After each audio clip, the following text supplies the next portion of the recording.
wabarakatuh. Kembali lagi bersama saya Cindy dalam acara Ngopi Ngobrol Padat Berisi. Nah, hari ini saya sudah kedatangan tamu spesial nih, wanita cantik bernama Bu Ria Marlisa. Boleh kita sambut dulu beliau, atau boleh tepuk tangannya?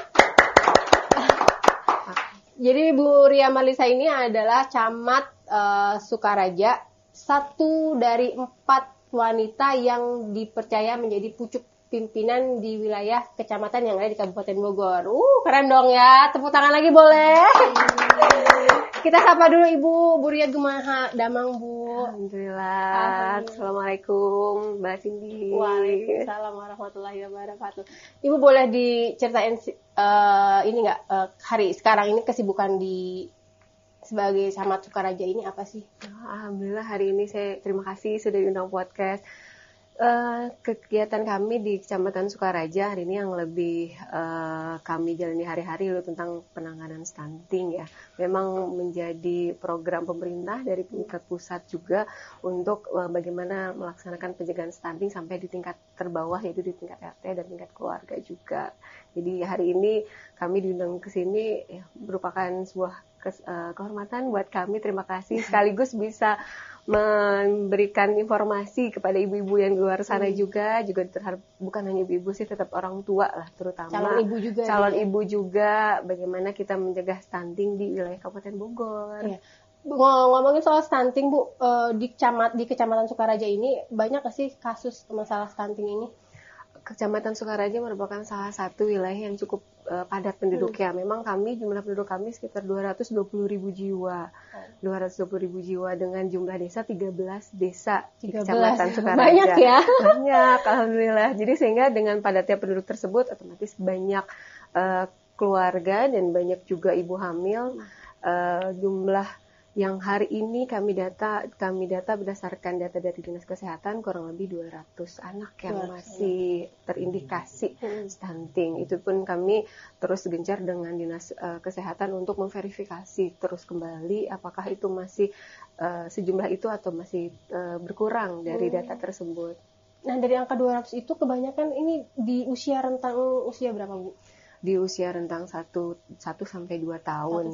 Iya. Memang kalau stunting itu kan kondisi yang bukan seperti yang kita bisa sembuhkan cepat gitu ya Mbak ya. Karena ini memang kondisi yang harus kita perhatikan dari mulai awal kehamilan, yang 1000 hari kehamilan itu. Nah, itu memang beberapa ibu hamil di Kabupaten Bogor tuh masih menganggap hal sepele menjaga kehamilan itu sendiri, sehingga pada saat sudah lahir baru terlihat kondisi stunting di anak-anaknya.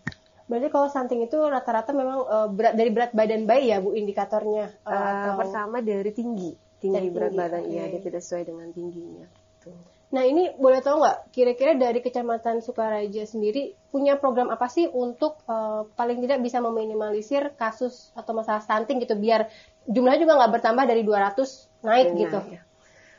Saya di Kecamatan Sukaraja dari tahun pertama kami menjabat, kebetulan kami menjabat sudah 3 tahun Mbak di Kecamatan Sukaraja. Lumayan ya? Alhamdulillah. Setiap kegiatan itu pasti kami kolaborasikan dengan ibu-ibu penggerak tim PKK dan kader-kader posyandu. Kami di tingkat kecamatan di tahun pertama kami selalu mengadakan lomba untuk pemenuhan pangan di luar beras. Jadi pangan lain, karena pemenuhan kebutuhan itu bukan hanya dari beras saja. Jadi bisa dari makanan-makanan lain, yang penting makanan itu bergizi seimbang.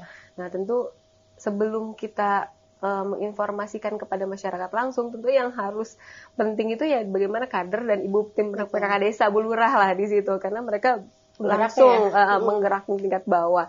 Jadi kami selalu berkomunikasi dengan Dinkes, dengan pemerintah Kabupaten Bogor khususnya. Alhamdulillah kami disupport dari Dinas Kesehatan Kabupaten Bogor, begitu juga dengan Kepala Puskesmas. Di Kecamatan Sukaraja ada 3 puskesmas. 3 puskesmas. Ya, kami di bawah 3 puskesmas. Masing-masing Kepala Puskesmas itu ikut mendampingi kami untuk mengintervensi penyuluhan dan pembinaan di tingkat kewilayahan.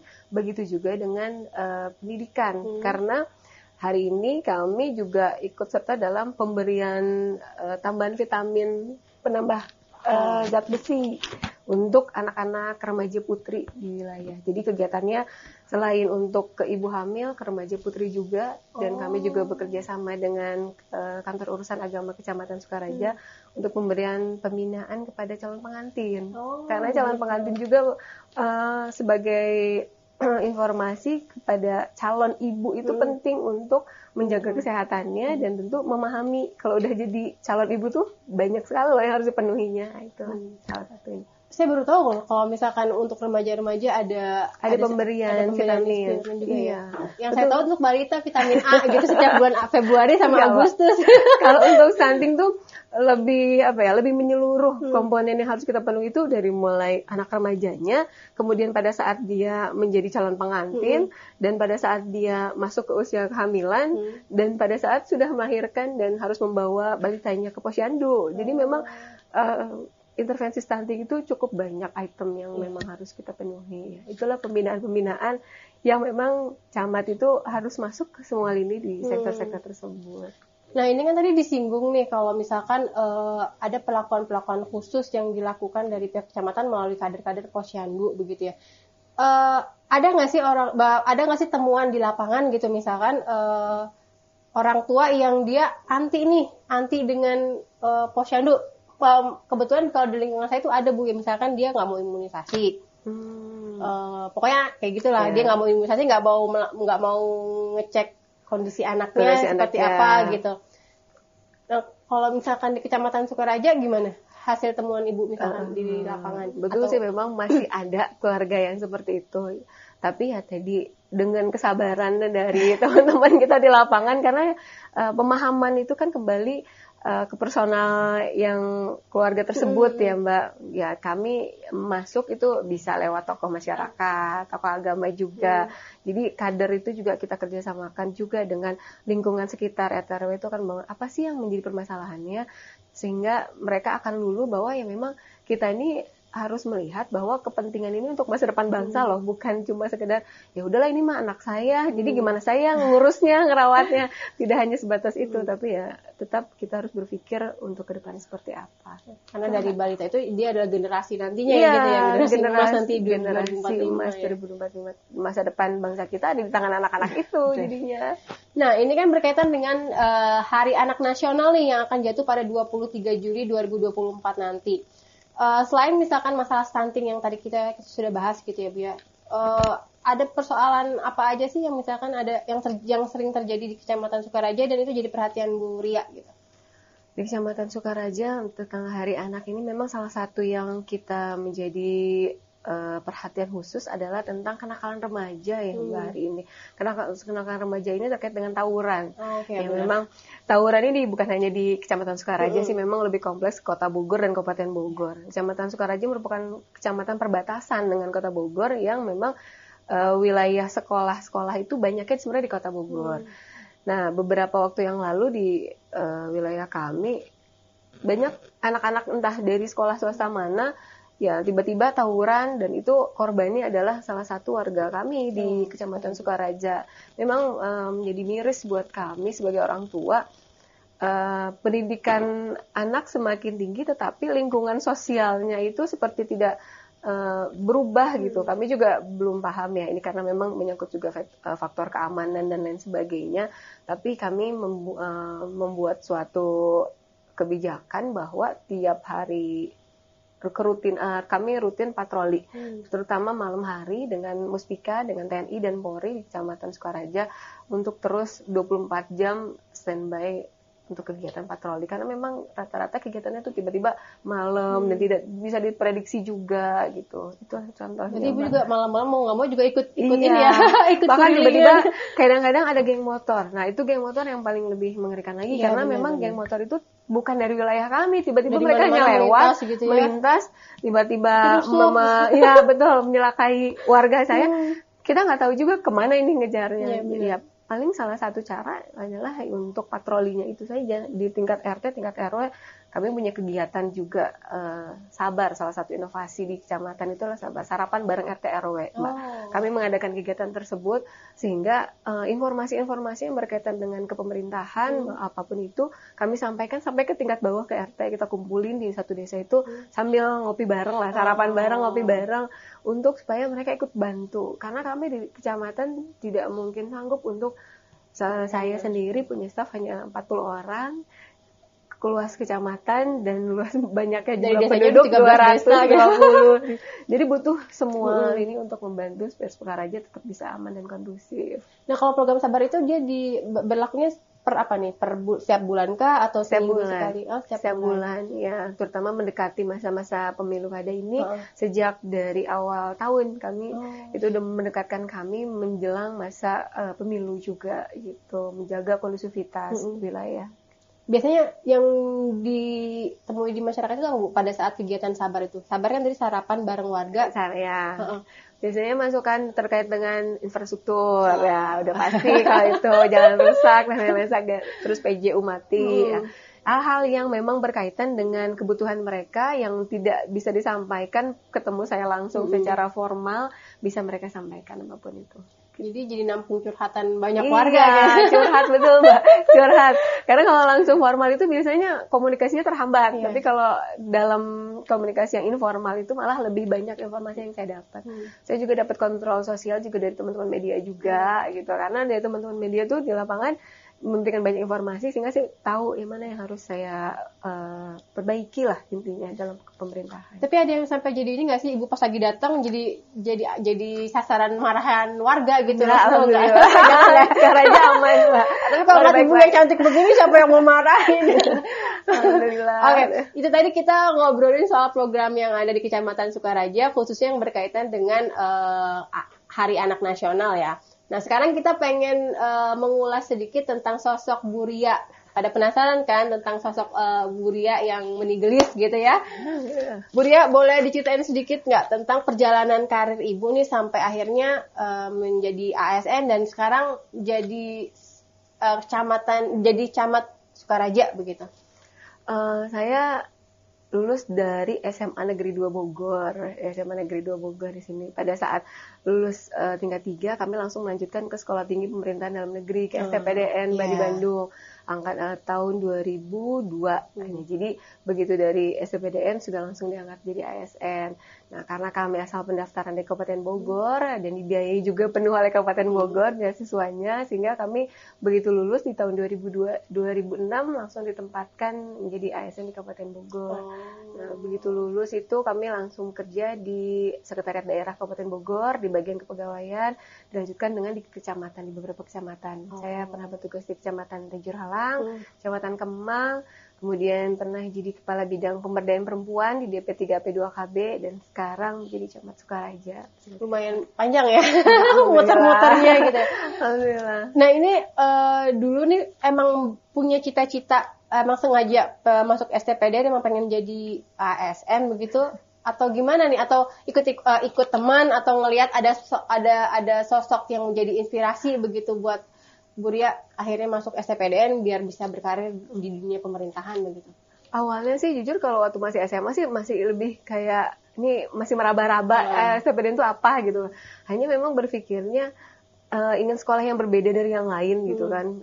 Kadang kalau kuliah biasa kita masih harus mencari pekerjaan lagi gitu. Nah, saya inginnya udahlah pengennya yang begitu lulus kerja, dan saya lihat STPDN tuh banyak lebih kemasyarakatan gitu. Sehingga ya kita kan memang makhluk sosial juga, gampang bermasyarakat. Ya sudah, yang penting punya dasarnya. Begitu dicoba, alhamdulillah rezekinya memang di sana, sehingga hari ini begitu jadi camat, dasarnya memang sudah suka bersosialisasi dengan masyarakat ya, jadi ya senang gitu, nikmat lah dengan kecamatan. Jadi memang dari awal, dari mulai di bangku perkuliahan pun udah menikmati proses itu gitu ya. Karena kan ada nih beberapa mungkin yang di luar sana masuk universitas itu masuk akhirnya keluar lagi ya coba-coba gitu. Iya. Jadi kalau Ibu udah mantap di awal gitu. Dari awal karena kan memang kalau perempuan itu biasanya banyaknya di balik meja ya lebih lebih safety gitu kan, merasa lebih safety kalau di belakangnya dengan administrasi dan lain sebagainya gitu. Nah, saya pikir kita ada baiknya keluar dari zona nyaman untuk melihat sekeliling kita. Siapa tahu, saya hanya berharap satu kebaikan yang kita lakukan hari ini bisa bermanfaat untuk orang banyak. Amin. Itu sih sebenarnya. Nah, ini kan Ibu diangkat menjadi camat Sukaraja. Dulu kepikiran nggak sih bakal Jadi camat? Enggak, sebenarnya. Memang kami lama di wilayah, tapi terpikir untuk jadi camat sih tidak, karena memang ya tipikal, yaudah saya tadi yang saya simpelnya, saya hanya bisa mengerjakan apa yang saya bisa kerjakan hari ini dengan maksimal, itulah mungkin dari hal itu pimpinan melihat yang lain ya kita siap untuk di lapangan, karena memang ya saya yakin dengan hari ini 40 kecamatan di Kabupaten Bogor, masing-masing kecamatan punya permasalahan yang cukup banyak gitu kan, kompleks, dan apakah seorang perempuan sanggup? Nah, kadang kan ada beberapa konstruksi sosial yang masih ada di zaman dulu, sekat-sekat antara laki dan perempuan itu mungkin masih ada. Nah, alhamdulillah saya ingin membuktikan bahwa ya perempuan juga kalau memang kita dipercaya, kita bisa ditempatkan di mana saja. Tapi ya dengan bekal kita harus bisa kolaborasi dengan pentahelix lah, dengan semuanya gitu. Nah, ini kesan pertama pada saat jadi camat Sukaraja ini apa, Bu? Di camat Sukaraja ini kan kalau nggak salah ada 13 desa tadi ya. Itu semua kades-kadesnya bapak-bapak. Banyak dan Ibu harus harus ngelit menjadi pemimpin mereka, motor mereka juga jadi tempat keluh kesah mereka juga, ada persoalan apapun yang ada di desa akan larinya ke Ibu juga sebagai ujung tombaknya untuk sampai akhirnya nanti ke bupati gitu mungkin ya. Gimana, Bu? Boleh cerita nggak sedikit? Kesan pertamanya jadi ya betul memang, Pak. Saya pertama kali diangkat jadi camat memang betul di Kecamatan Sukaraja. Jadi apalagi Kecamatan Sukaraja itu adanya di perkotaan di tengah wilayah Kabupaten Bogor. Cukup heterogen dan masyarakatnya juga banyak sekali penduduk pendatang di Kecamatan Sukaraja ini. Artinya kepala desanya pun beragam gitu kan. Ada yang Sunda-Sunda banget, ada yang Betawi banget gitu kan. Di Cilebut itu wilayah kami Betawi banget gitu kan. Tetapi yang saya bangun dari awal ternyata perbedaan itu bisa disatukan dengan rasa kekeluargaan. Jadi yang kami bangun tuh mungkin karena saya seorang perempuan ya. Jadi lebih ke keibuan gitu ngebangunnya. Konsepnya kekeluargaan, sehingga mereka tuh merasa Sukaraja ini memang kita bangun itu bersama-sama supaya supaya sukses itu bukannya atasan bawahan lagi gitu. Jadi hari ini konsep yang kami bangun juga untuk menghadapi permasalahan itu ya tadi kekeluargaan. Jadi walaupun mereka bapak-bapak semua tuh dengan segala aktivitas dan yang latar belakang yang berbeda, pada saat kita bicara keluarga itu walaupun berbeda tetap satu ya. Itulah yang akhirnya mereka juga luluh lah kalau kami bilang. Dengan para kiai kita bawa juga kan, karena ada ketua MUI juga, Mbak, ada Kapolsek dan Ramil, sehingga kami selalu beriringan berjalan. Masalah yang ada di Kecamatan Sukaraja saya sangat terbantu oleh rekan-rekan kepala desa dan rekan-rekan Forkopimcamnya.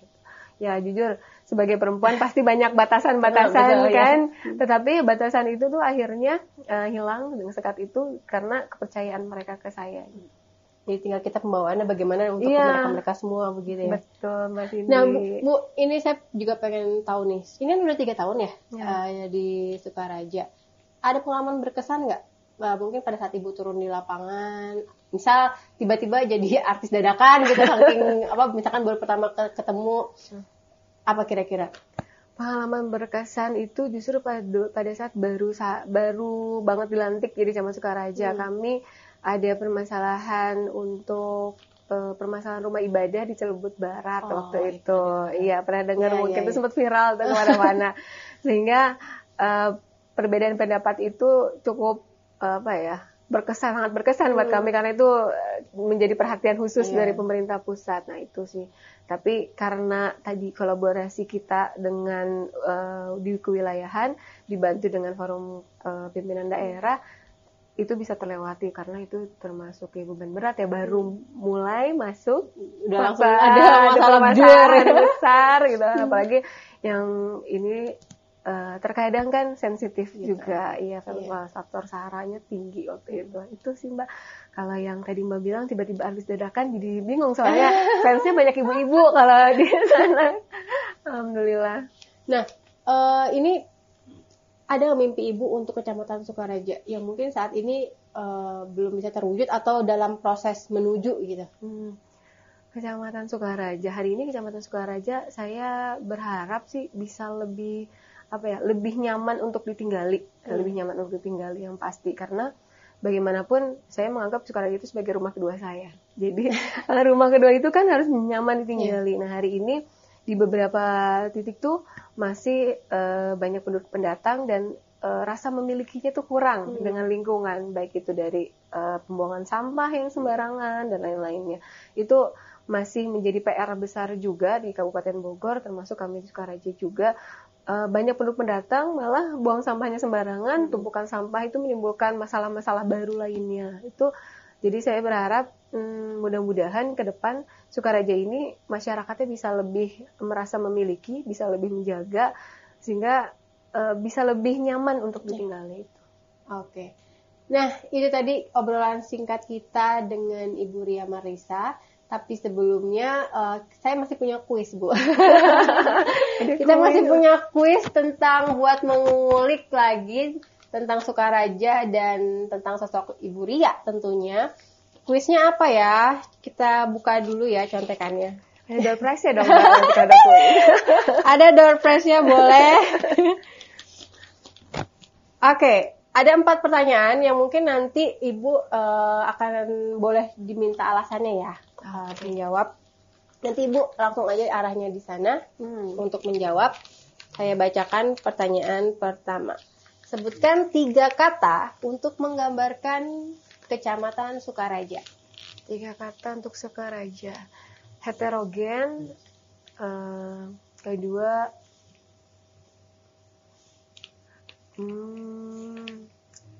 mandiri. Kemudian nyaman kalau buat saya. Nyaman. Oke. Pertanyaan kedua, sebutkan hal menyenangkan menjadi seorang camat. Ada nggak nih kira-kira ya hal menyenangkannya, nggak tahu? Banyak saudara yang pasti. Dimanapun jadi dianggap keluarga tiba-tiba tuh kan. Kemudian bisa aktualisasi diri juga. Yang ketiga juga banyak ilmunya. Banyak ilmunya terutama. Sebutkan 3 tempat seru di Sukaraja. Sukaraja punya lapangan golf, 2 lapangan golf. Dicatat ya. Punya lapangan golf. Kemudian ada, sekarang di Sumarekon ada Cafe Pelataran juga, dan ada Gunung Gelis juga. Itu menarik lah.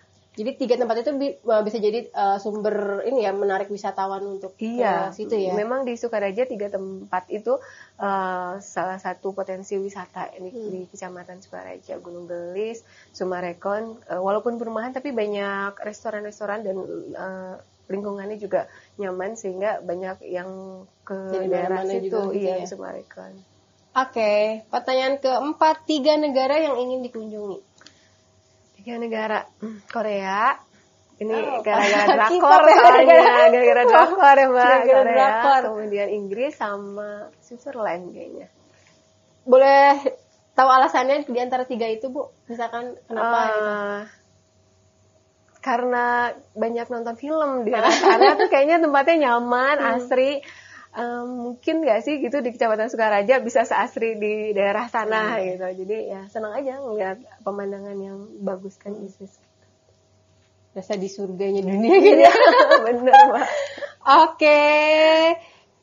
Sobat Metro, usai sudah obrolan singkat kita bersama Camat Sukaraja, Ibu Ria Marlisa. Semoga obrolan hari ini bisa diambil hikmahnya, manfaatnya, dan semoga apa yang teman-teman dapatkan itu bisa bermanfaat. Demikian, terima kasih. Wassalamualaikum warahmatullahi wabarakatuh. Waalaikumsalam.